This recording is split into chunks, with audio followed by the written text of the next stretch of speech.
Hmm. Ah, oui, mon ami, oui. Vous avez raison. Cette poire vient du potager du Rouet et c'est une cuisse madame succulente. Oh. Cuisse madame. Un nom prédestiné pour notre roué volage, ne trouvez-vous pas?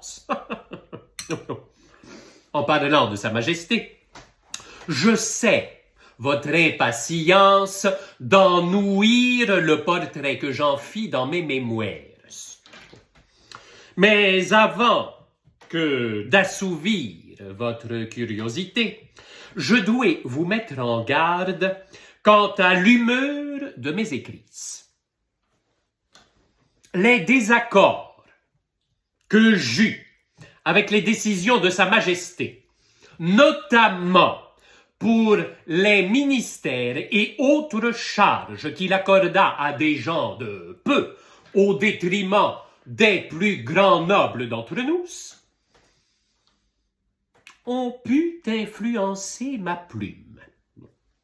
Je vous livre donc le portrait le plus doux que je pus faire de Sa Majesté.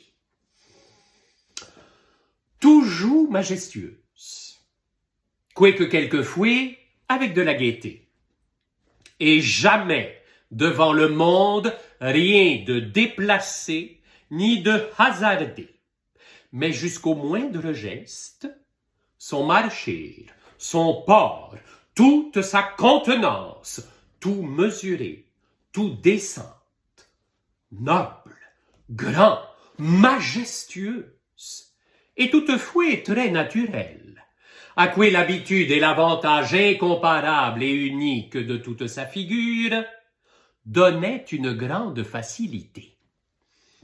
Aussi, dans les choses sérieuses, les audiences des ambassadeurs, les cérémonies, jamais homme n'a tant imposé.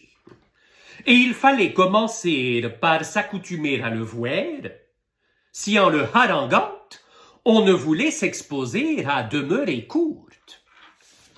Jamais homme si naturellement poli, ni d'une politesse si fort mesurée, si fort par degrés, ni qui distingua mieux l'âge, le mérite, le rang. Jamais il n'a passé devant la moindre coiffe sans soulever son chapeau, je dis aux femmes de chambre. Aux dames, il ôtait son chapeau tout à fait, mais de plus ou moins loin. Aux gens titrés, à demi, et le tenait en l'air ou à son oreille quelques instants plus ou moins marqués.